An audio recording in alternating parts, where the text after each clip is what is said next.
You think you know The Simpsons? Well, here's 10 things you may not have known about Springfield's most famous family. Clean as a whistle, Homer.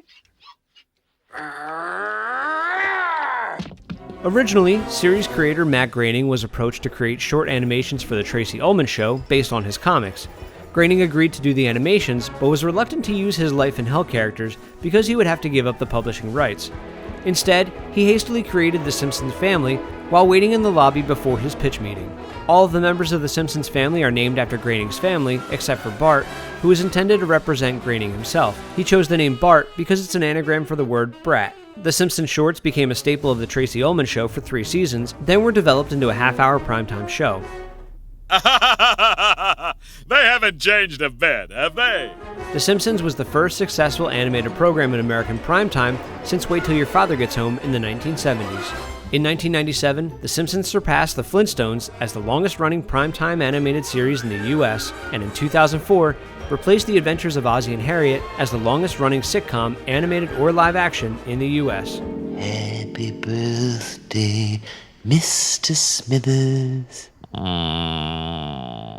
As we all know, the Simpsons live in the city of Springfield. However, the mystery of which state Springfield is in has been a long-running gag. The name is a popular one for American cities, with 22 Springfields existing in the U.S. The show's Springfield has a local geography that is varied as the countless storylines on the show, including beaches, desert, forest, and snowy mountains. Nothing at all! Nothing at all! Nothing at all! Stupid Dixie Flanders! To further the confusion, in the Simpsons movie, Springfield is described as being bordered by Ohio, Nevada, Maine, and Kentucky. Oh, yeah. The Simpsons has won over 30 primetime Emmys and was the first animated series to be given a Peabody Award for providing exceptional animation and stinging social commentary. In 2013, cable network FXX acquired the broadcasting syndication rights for The Simpsons for reportedly $750 million. Now, at the risk of being unpopular, this reporter places the blame for all of this squarely on you, the viewers. FXX aired a 12-day marathon of all then-released episodes, 552 in total, and aired them chronologically. It was the longest continuous marathon in television history. You might remember me from such telethons as Out with Gout 88 and Let's Save Tony Orlando's House. Dough has become Homer's catchphrase. In a script for the Tracy Ullman short, Homer was to let out what was written in the script as annoyed grunt. In the voice recording session, Dan Castellaneta let out a long Dough as an homage to James Finlayson, an actor in many Laurel and Hardy comedies. Matt Groening felt it would be better if spoken faster,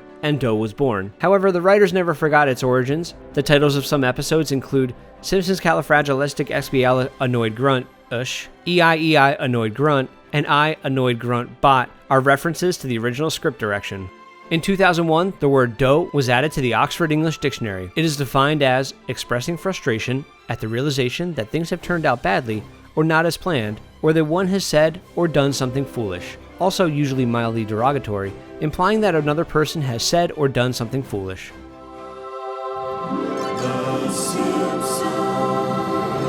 The iconic introductory sequence has only had 2 major revisions in the show's run. The first was between seasons 1 and 2, where the animations were smoothed out and additional characters were added to certain scenes. The second was during the show's transition to HD in 2009. Groening has commented that the switch to high definition was especially difficult, as it altered the timing and content of the animation. After the second season's intro revision, there were 3 different versions of the intro. A 1-minute and 45-second version, a 45-second version, and a 25-second version were all created so that the show's editors could have a little more flexibility when cutting. And here's a bonus one. While the intro has mostly remained the same, there have been a few guest directors who have added their own personal flair to the intro, including Ren and Stimpy creator John Kay, Banksy, and Guillermo del Toro. That's it for this episode of You Think You Know TV. Make sure you subscribe, like us on Facebook, follow us on Twitter, and get the latest movie and TV news on ScreenCrush.com.